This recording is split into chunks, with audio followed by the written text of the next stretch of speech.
नमस्कार दोस्तों, आज मैं आप सभी को नागार्जुन के शून्यवाद दर्शन से परिचित कराने जा रहा हूँ। दोस्तों, चतुर्थ बौद्ध संगीत के दौरान बौद्ध धर्म दो अलग अलग शाखाओं में विभाजित हो गया। पहला हीनयान और दूसरा महायान। आगे चलकर महायान शाखा में भी दो अलग अलग तरह के दार्शनिक विचारों का विकास हुआ, जिसके कारण महायान शाखा भी दो संप्रदायों में विभाजित हो गई। पहला माध्यमिक संप्रदाय और दूसरा योगाचर संप्रदाय। माध्यमिक संप्रदाय का दार्शनिक सिद्धांत शून्यवाद के नाम से जाना जाता है, जिसका प्रतिपादन प्राचीन भारत में हुए एक प्रसिद्ध विद्वान नागार्जुन ने किया। नागार्जुन ने अनेक ग्रंथों की रचना की, जिसमें माध्यमिक कारिका सर्वाधिक प्रसिद्ध है।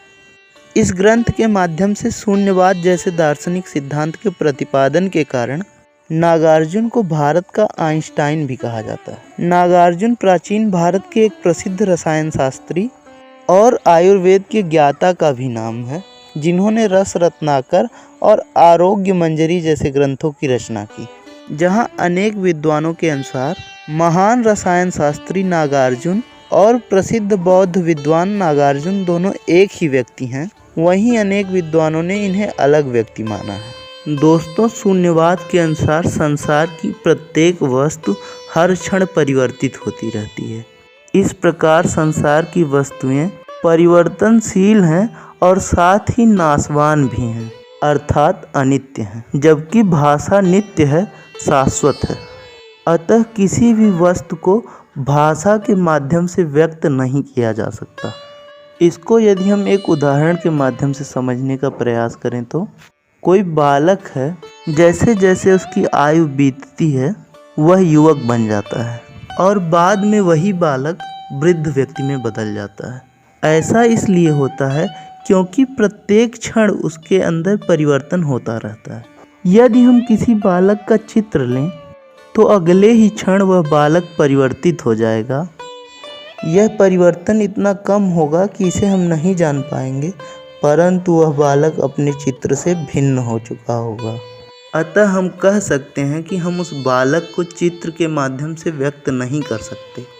इसी प्रकार एक अन्य उदाहरण लें तो यदि कोई लाल रंग का वस्त्र है, धीरे धीरे उसका रंग क्षीण हो जाता है, अर्थात उसका रंग हर समय परिवर्तित होता रहता है। किसी क्षण उस वस्त्र का जो रंग होता है, अगले क्षण वह रंग बदल चुका होता है, भले ही यह अंतर इतना कम होता है कि हम दोनों ही क्षण उसे लाल रंग का बताते हैं। इस प्रकार नागार्जुन के अनुसार संसार की वस्तुएं परम सत्य अर्थात पारमार्थिक सत्य नहीं हैं, बल्कि ये अविद्या के कारण व्यवहारिक रूप से सत्य प्रतीत होती हैं। इस प्रकार उन्होंने दो प्रकार का सत्य माना है, पहला पारमार्थिक सत्य या परम सत्य और दूसरा व्यवहारिक सत्य, जिसे संवृत्ति सत्य कहा है। अब यहाँ यह प्रश्न उठता है कि जब संसार की प्रत्येक वस्तु परम सत्य नहीं है तो फिर पारमार्थिक सत्य है क्या? इस संबंध में नागार्जुन कहते हैं कि परम तत्व बुद्धि व्यापार से अगोचर, अविषय, सर्व प्रपंच निर्मुक्त और कल्पना विरहित है। जब हम किसी वस्तु को देखते हैं तो उसके रूप द्वारा उसको जान सकते हैं।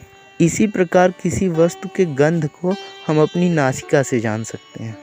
रूप, रस, गंध इत्यादि इंद्रियों के विषय हैं और इन्हीं विषयों के माध्यम से इंद्रियों द्वारा किसी वस्तु का ज्ञान प्राप्त किया जा सकता है। परंतु जो अविषय है अर्थात विषयों से रहित है, वह हमारी बुद्धियों से अगोचर भी होगा और उसकी हम कल्पना भी नहीं कर सकते, क्योंकि कल्पना तो उसी की जा सकती है जिसे हम जानते हैं, देख चुके हैं या अनुभव कर चुके हैं। कुल मिलाकर कहें तो परम तत्व वह तत्व है जिसका वर्णन नहीं किया जा सकता, अर्थात जो अवर्णनीय है, और जो अवर्णनीय है उसे ही नागार्जुन ने शून्य कहा। इस प्रकार शून्य ही परम तत्व है। नागार्जुन के अनुसार किसी पदार्थ के स्वरूप निर्धारण की चार कोटियाँ होती हैं। पहली अस्ति अर्थात है, इसे ही सत कहा जाता है। दूसरी कोटि है नास्ति अर्थात नहीं है, जिसे असत कहा जाता है। तीसरी कोटि तद उभयम, उभय का अर्थ है दोनों, अर्थात है भी और नहीं भी।